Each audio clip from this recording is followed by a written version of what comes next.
welcome, ladies and gentlemen, to Week 13's recap video. And today we're going to be covering all of Week 13's games that I predicted and the results. And we'll get you all set and ready.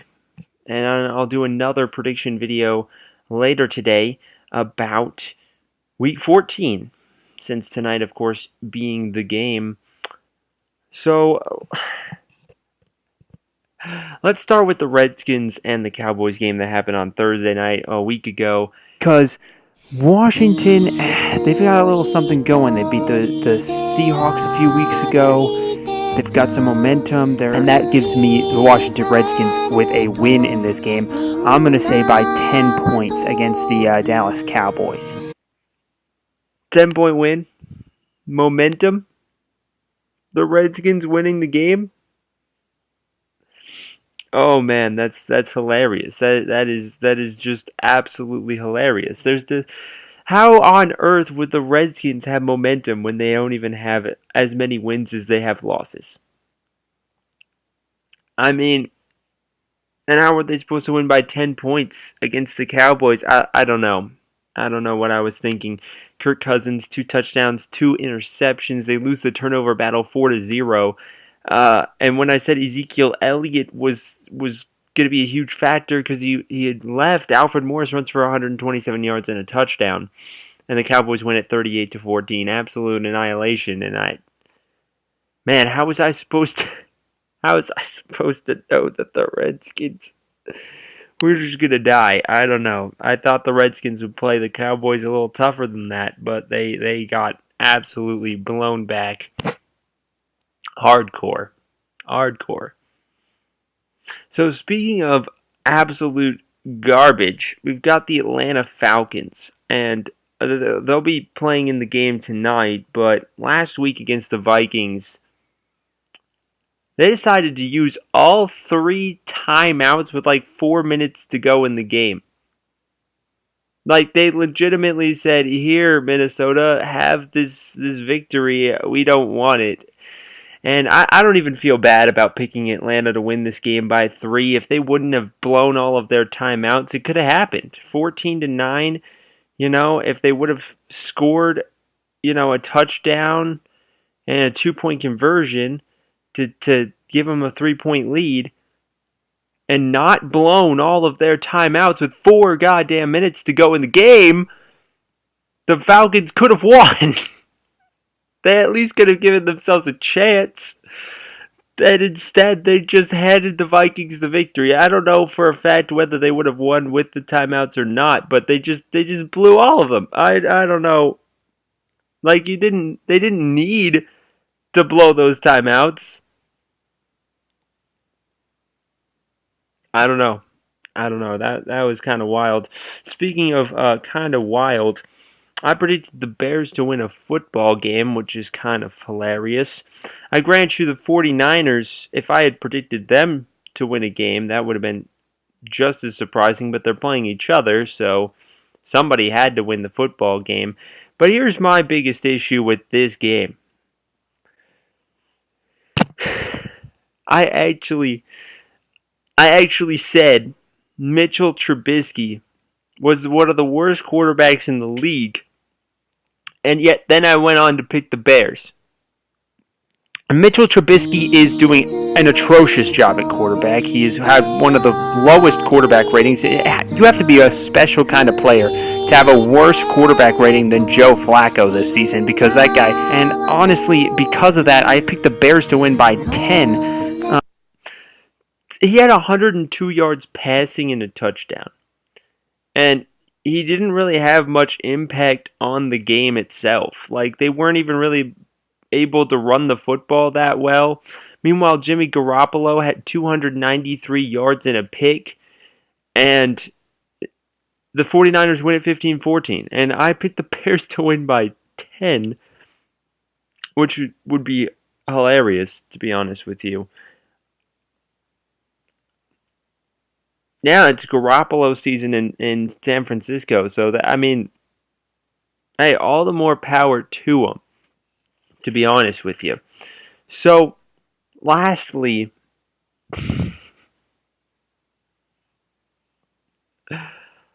Oh man, the Lions, the Lions to win a game. Okay, so I honestly think that the Detroit Lions end up winning this football game by a score of 6 points. It's going to be a lot lower scoring than the Lions are used to, but I think that the Lions' offense being what they are and the Ravens' offense being how horrible and 30th and 31st in the league, it's got to be the Detroit Lions winning this football game in Baltimore.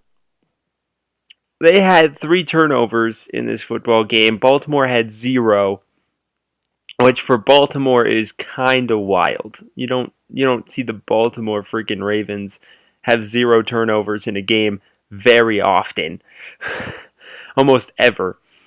So when I picked the Lions by 6, I don't know. I expected them to play the game. And instead, they end up tied with the second biggest loss of the week. 44-20, absolute blowout. The Ravens weren't even really close to losing this game, almost at all. And then they just in the fourth quarter, they just decided, you know what, we're just going to kill them. And the Lions died. And I don't know. I don't know how I was supposed to just miraculously know that was going to happen. But, God, Lions to win the game. Oh. So, moving on to the ones I did successfully. There's not much joking around that I could do with these ones. The Patriots beating the Bills. They did it. I picked them to win by 14. They won by 20. The GOAT's a badass. I don't know what else to really say about this game. The Patriots are obviously going to beat the Bills. I mean, if you look at this upcoming week, the Bills take on another garbage team. I can't remember. I don't. All I know is that they're playing a garbage team with like no wins, and they're selling tickets for like $5. So that just goes to show you what the Bills can do this year. The Packers and the Bucks. I was pretty close. I expected the Packers to win by 1. They won in overtime by 6. That's not too bad. And man, I gotta say, the Packers kind of got lucky in this game.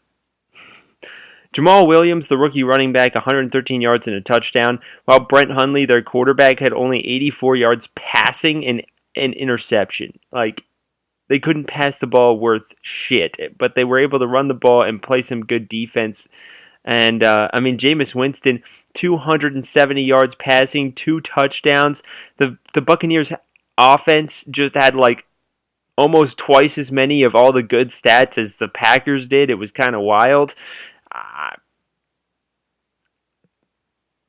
The Packers still won the game, though, so I got the prediction correct. That's how that goes. The Titans taking on the Texans. I was kind of close, The Titans ended up scoring with, 48 seconds to go in the game to give them an 11-point lead. It wasn't tied, but they were up by 4, and then they just scored a touchdown for no reason and dominated them. Derrick Henry on that carry puts him at 11 carries, 109 yards rushing and a touchdown. That's not a bad average right there at all. And the Titans 24-13. I was pretty close. I was pretty spanking close. But I wasn't close on the Broncos and the Dolphins game. Now, I picked the Dolphins to win by 7. They won by 26. Was a little off. I picked the winner, though, so that's cool. But one thing I did say about the Broncos is their quarterback situation. I talked very in depth about how the Broncos quarterback situation could affect the outcome of this game. And Trevor Siemian had 3 interceptions, and the offense had 270 total yards. And it was a blowout. Not to mention the fact that they were playing in Miami, which was another reason why I thought the Dolphins were taking this game in the bag. And the Broncos just got destroyed. And, a lot of people were talking about how badly the Eagles beat the Broncos a few weeks ago and how good that made them. Well, if the Dolphins can beat the Broncos by 26, the largest margin of victory this week, which I definitely didn't see coming, then, it doesn't make the Eagles look that good now, does it? Well, moving on now to another game. I think a lot of people maybe missed this game here, the Jets versus the Chiefs. I picked the Jets to win by 14. They won by half of that, 7. Well, I did get the prediction correct for the most part. Alex Smith threw for 366 yards, 4 touchdowns. So I highly doubt he's going to be benched for that. He definitely didn't play the way I said he was going to play. So, to each his own there. I still got the Jets pick correct. They came out firing on all cylinders, and they were able to make a huge second half comeback after the Chiefs got up big on them. And they were able to win the game. And, the Kansas City Falcons, they've got some problems. Chiefs, right. Sorry, blown leads automatically makes me think the Falcons. My apologies. But they're really going to have to regroup. I'm not entirely sure what's going on with them either. Like I said, Alex Smith, 366 yards, 4 touchdowns. He played absolutely terrific football, probably his best football of the last 6 weeks.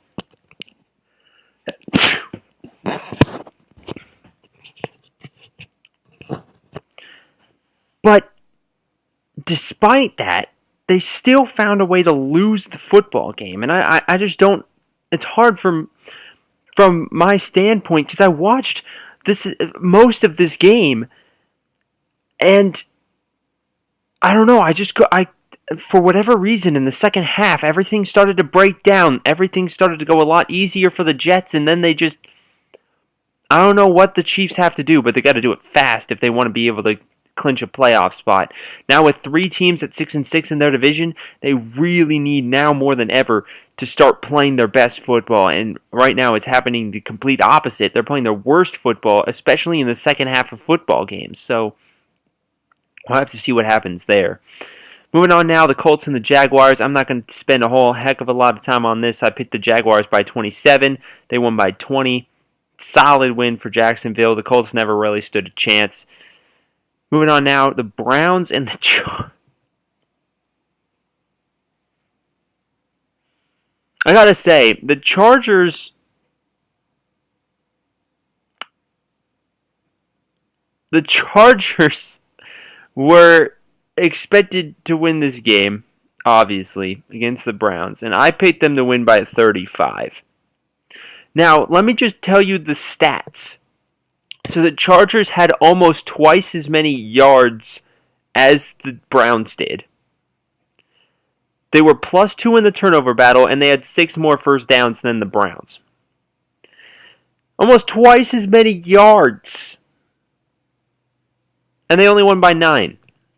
I gotta say, that Browns defense, especially in their own half of the field, played really, really good football, and they were able to succeed when they needed to. And the Browns are working their way to try and get some victories here at the very end of the season. I don't know whether or not they'll be able to do it, but at least in the second half of this game, they looked good enough to be able to actually not die. So that's a plus. Yeah, that's all I really have to say about that. I predicted them to win by 35. The stat line would say it could have happened, but they only won by 9. So I don't know. I'm pretty impressed. The Giants versus the Raiders. Now the Raiders, I picked to win by 4. They won by 7. That's a really close number right there. I think I'll take it. Geno Smith played really well, to be honest with you. I know a lot of people are like, but he sucked. Eli Manning's way better. But let me just tell you this stat line, right? Eli Manning's been a super average quarterback all season, and Geno Smith had 212 yards, a touchdown, and 0 interceptions in this football game. You couldn't have asked this guy to come off the bench and do any better in this football game. And see, I have a problem with putting Eli Manning back now. I know they fired their whole staff and Ben McAdoo's gone and the Giants are freaking out. They need to win football games. They're putting Eli Manning back in. But here's my problem. I said last week that they shouldn't have taken Eli Manning out of the game, and I stick by that. But my problem is they did. Either way, they did take Eli Manning out of the game, and they did put Geno Smith in. And now I have the same problem that I had with Eli Manning. Now you've got this guy. He has 212 yards passing, a touchdown, and 0 interceptions. That's a pretty solid game right there, especially from a guy who hasn't started in several years. And you're telling me that this guy's going to get benched for a guy that's been either as average or worse this entire season? Like, you've set the precedent that Eli Manning isn't that good of a player and that he's going to get benched whether or not he's this franchise quarterback that you've had forever. And now you put him back in the game. You're driving your team and the team chemistry up the wall because they're practicing with Geno Smith all week because that's their quarterback now. They've built Ben McAdoo played this coached this game. Geno Smith started getting into a rhythm, and now you're telling him to get benched again? I mean, that's not only killing the confidence of Geno Smith, it's also confusing the shit out of your players. And Eli Manning now getting back in, I'm sure he's pumped and happy about it, but still, that huge consistency factor, and I think that's ultimately what killed the Buffalo Bills, is this exact same kind of situation. Their Tyrod Taylor played like absolute garbage like Eli Manning has this year. They benched the shit out of him. Nathan Peterman took over, threw 5 interceptions, and then they took this guy back out. Now, I grant you that was a very different situation because Nathan Peterman actually sucked. But again, this inconsistency at quarterback, even though there doesn't need to be, is causing this team to die even further. And I grant you, I'm impressed that they only lost this game by 7 points, but they really need to take that into account in future games. That's all I'm saying. Congrats to Marshawn Lynch for his first 100-yard rushing game since coming out of retirement. The Raiders win that one by 7. I was pretty close on that. The Rams versus the Cardinals. I predicted LA to win by 7. They won by 16. Cardinals gained a lot of respect from me for beating Jacksonville on a field goal at the very end of the game. So I gave them the benefit of the doubt, but LA said, fuck that, and they killed them by double their score exactly. They had 4 field goals, 3 touchdowns. This is the first game this season that they had more field goals than touchdowns, if I remember correctly. If I don't really care, but it's kind of an odd thing for one of the top 2 offenses in the league to have an issue with. So you got to give the Cardinals a lot of credit there, but all things considered, the LA Rams doing pretty well for themselves to get that win. The Saints took on the Panthers. I picked the Saints by 14. They won by 10, so I was once again really close there. Saints had 120 more offensive yards than the Panthers, and they ultimately just won this game pretty handily. They weren't really in fear of losing this game for most of it. Meanwhile, the Eagles in Seattle, another game I think a lot of people got wrong. I think a lot of people overlooked Seattle, especially at home. And not only on top of that, the Eagles and their lack of talented opponents. Now, I grant you, you can only beat who's in front of you. But the Eagles' schedule this year does not prove how good they are. They have to prove that in these big games, and they proved that they would lose this game by 14 against the Seahawks and play probably their worst football of the season in Seattle.